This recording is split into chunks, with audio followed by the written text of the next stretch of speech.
कोई बात नहीं बेटा, शुरू में कम नंबर आएंगे तो कोई बात नहीं, जो भी आपको डिस्ट्रैक्ट करता है सभी चीजों को अपने पास से हटा दो बिल्कुल। हर साल लाखों बच्चे इस टेस्ट को देते हैं, 25 लाख बच्चों ने इस टेस्ट को अब की बार भी दिया और 1 लाख सीट है, तो कंपटीशन है। इसके लिए आपको करना पड़ेगा खुद को तैयार। तो उस तैयारी में आपको कौन सी मिस्टेक नहीं करनी है अपने नीट एग्जाम प्रिपरेशन के टाइम पे, आपको 5 बिग मिस्टेक्स मैं बताऊंगी जो बिल्कुल नहीं करनी है। So hello everyone, myself Preeti, I am your chemistry educator, motivator and guider. आज के इस वीडियो में मैं आपको बताऊंगी 5 बिग मिस्टेक आपको नीट एग्जाम प्रिपरेशन में नहीं करनी है अपने।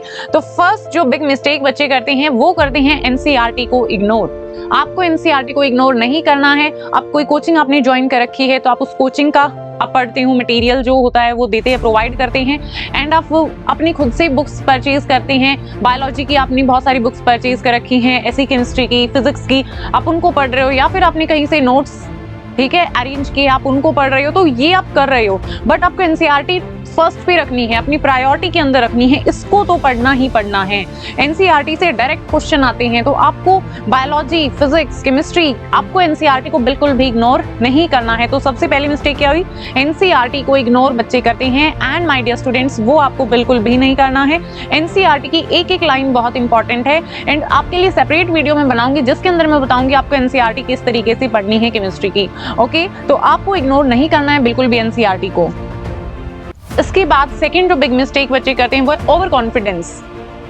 आप 12th के बाद ड्रॉप ले रहे हैं या फिर आप 11th में ही अपनी तैयारी को कर रहे हैं, तो आपको बिल्कुल भी ओवर कॉन्फिडेंस में नहीं रहना है कि नहीं मेरे को तो आता ही टॉपिक, मैंने तो बहुत अच्छे से कर रखा है। नहीं, आप चाहे ड्रॉप ले रहे हैं या फिर आप अपनी 11th से प्रिपरेशन स्टार्ट कर रहे हैं, आपको बिल्कुल भी ओवर कॉन्फिडेंस नहीं होना है कि मेरे को तो ये टॉपिक आता है, मेरे को तो पहले से ही क्लियर है सारी चीजें, बेसिक्स तो मेरे को क्लियर है, क्वेश्चंस आप प्रैक्टिस नहीं कर रहे हो, तो ऐसे आपको ओवर कॉन्फिडेंस में नहीं आना है। आपको बेसिक से बिल्कुल बेटा स्टार्ट करना है, ठीक है। आपको हवा में बात नहीं करनी है, बिल्कुल बेसिक से आप स्टार्ट करेंगे, हर एक कॉन्सेप्ट को अच्छे से आप पढ़ेंगे, एक एक टॉपिक को आपको डेप्थ में पढ़ना है, उसके बेसिक से स्टार्ट करके देन उसके ऊपर आपको क्वेश्चंस को लगाना है, ठीक है। तो इस तरीके से आपकी प्रिपरेशन होनी चाहिए। आपको ओवर कॉन्फिडेंस में बिल्कुल नहीं आना है कि मेरे को तो ये टॉपिक आता है, मेरे को तो ये सारी चीजें आती हैं। नहीं, आपको दोबारा वो चीजें करनी है, बेसिक से बिल्कुल आपको स्टार्ट करना है, फिजिक्स, केमिस्ट्री, बायोलॉजी, ठीक है। ओवर कॉन्फिडेंस से बिल्कुल भी नहीं रहना है। इसके बाद है प्रायोरिटाइजिंग वन सब्जेक्ट। एक ये बहुत बड़ी मिस्टेक है जो बच्चे करते हैं, प्रायोरिटी, ठीक है, सिर्फ एक सब्जेक्ट को वो दे रहे हैं। जो प्रायोरिटी है वो सिर्फ एक सब्जेक्ट को आपको नहीं देनी है। मान लीजिए आपका फेवरेट सब्जेक्ट बायोलॉजी है, आप 24 घंटे बायोलॉजी ही पढ़ रहे हैं, या फिर आपने 10 घंटे का आपका सेटिंग प्लान है, उसमें से आप 5 घंटे बायोलॉजी को दे रहे हैं, आप 8 घंटे बायोलॉजी पढ़ रहे हैं, और 2 घंटे में 1-1 घंटा आप केमिस्ट्री को दे रहे हैं, फिजिक्स को दे रहे हैं। तो ऐसे आपको नहीं करना है, एक ही सब्जेक्ट के ऊपर अपना पूरा टाइम नहीं लगाना है, बिकॉज आपको केमिस्ट्री भी करनी है, आपको फिजिक्स भी करनी है। तो प्रायोरिटाइजिंग वन सब्जेक्ट, ये गलती आपको बिल्कुल भी नहीं करनी है, बिकॉज केमिस्ट्री भी आपको करना है, फिजिक्स भी आपको करना है। 360 मार्क्स आपके बायोलॉजी में है, 180 मार्क्स केमिस्ट्री, 180 मार्क्स फिजिक्स, तो वो भी तो इंपॉर्टेंट है ना, सिलेक्शन के लिए वो भी आपको चाहिए। अब बायोलॉजी तो बहुत बच्चों की अच्छी होती है, ठीक है, बायोलॉजी तो बहुत सारे बच्चे कर लेते हैं। उसके बाद मेन दिक्कत कहाँ पर आती है, केमिस्ट्री में आती है, फिजिक्स में आती है सबसे ज्यादा। तो आपको इन सब्जेक्ट के ऊपर भी अपना फोकस करना है, इक्वली आपको तीनों पे ध्यान देना है, फोकस करना है, बिल्कुल तीनों सब्जेक्ट्स को आपको पढ़ना है, बायोलॉजी को भी, फिजिक्स को भी, केमिस्ट्री को भी, तीनों को अपना टाइम देना है इक्वली। तो आपको ये वाली मिस्टेक बिल्कुल भी नहीं करनी, प्रायोरिटी नहीं देनी है किसी एक सब्जेक्ट को। लाइक आपकी केमिस्ट्री अच्छी है तो आप सिर्फ केमिस्ट्री को ही पढ़ रहे हो, उसी को आप क्वेश्चन प्रैक्टिस कर रहे हो, ज्यादा टाइम उसी को दे रहे हो, बायो को नहीं दे रहे हो, फिजिक्स को नहीं दे रहे हो। तो ये वाली मिस्टेक बेटा बिल्कुल भी नहीं करनी है आपको, क्लियर।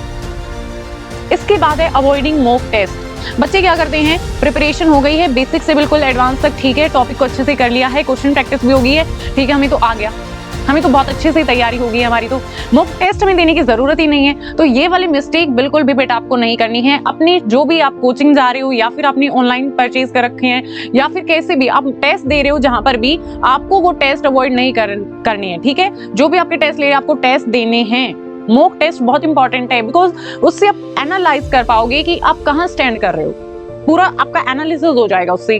आपकी बायोलॉजी में कितने स्कोर आ रहे हैं, फिजिक्स में कितने आ रहे हैं, केमिस्ट्री में कितने आ रहे हैं, कौन से टॉपिक पर आपकी जो कमांड है अभी कम है, कौन से टॉपिक्स पर, कौन से चैप्टर पर आपको फोकस करने की जरूरत है। तो मॉक टेस्ट को बिल्कुल भी अवॉइड नहीं करना है, क्योंकि आपको जो सेटिंग प्लान बनेगा पूरा, आप चैप्टर वाइज भी देते हैं टेस्ट, उसके बाद आप कंप्लीट सिलेबस के जिस तरीके से जो पैटर्न आपका नीट के अंदर होता है उस तरीके से भी आपके टेस्ट लिए जाते हैं कोचिंग्स में, तो आपको वो भी देने हैं। तो मॉक टेस्ट को आपको बिल्कुल भी अवॉइड नहीं करना। ये वाली मिस्टेक बच्चे बहुत ज्यादा करते हैं, टेस्ट अवॉइड करते हैं, या फिर आप प्रेशर में आ जाते हो, स्ट्रेस में आ जाते हो कि अच्छे टेस्ट नहीं जा रहे हैं तो इसलिए हम तो नहीं देंगे।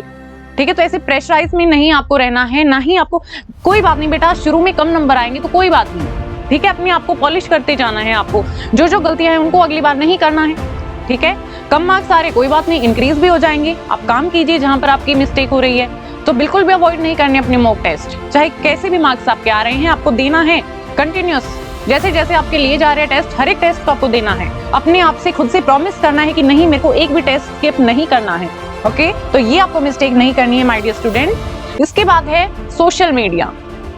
ये मिस्टेक, बच्चे सोशल मीडिया में एक बार घुसने के बाद उनको पता नहीं कि उनका टाइम कैसे खर्च हो जाएगा। बेटा बिल्कुल भी आपको ये गलती नहीं करनी है, बिल्कुल आपके समय को बर्बाद कर देगी ये चीज। आपको जो पूरा साल है कैसे निकल जाएगा आपको नहीं पता चलेगा। अगर आपने ड्रॉप लिया है तो आपको नहीं पता चलेगा। आप 11th-12th में भी प्रिपेयर कर रहे हो, आपका सारा टाइम वेस्ट हो जाएगा। फिर आप ड्रॉप भी लोगे तो उसमें भी आपको बहुत प्रॉब्लम आएगी। और 11th-12th में आपने अच्छे से कर रखा है तो बेटा उसी टाइम पे भी बच्चों के निकलते हैं नीट के एग्जाम। 11th-12th में ही, 12th होते ही बच्चे एग्जाम देते हैं और निकाल जाते हैं। क्यों? क्योंकि वो अपने टाइम को मैनेज करते हैं, वो अपने टाइम को बिल्कुल भी वेस्ट नहीं करते।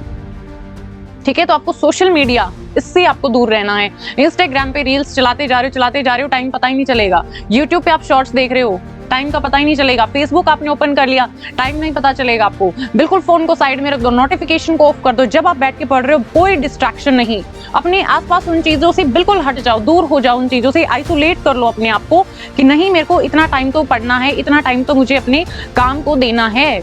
हर एक डिस्ट्रैक्शन, जो भी आपको डिस्ट्रैक्ट करता है, सभी चीजों को अपने पास से हटा दो बिल्कुल। तो आपको सोशल मीडिया को बिल्कुल अवॉइड करना है बेटा।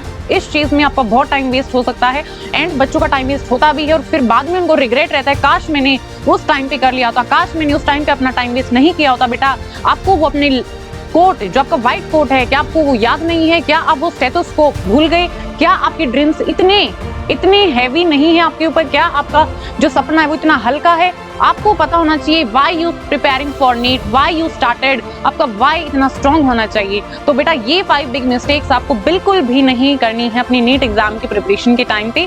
सो इस वीडियो को यहीं पे करती हूँ मैं एंड अप। सो मिलते हैं फिर ऐसी नेक्स्ट वीडियो पे, जहां पर मैं आपको करूंगी गाइड, आपकी स्टडी के अंदर हेल्प करूंगी। Thank you very much for watching.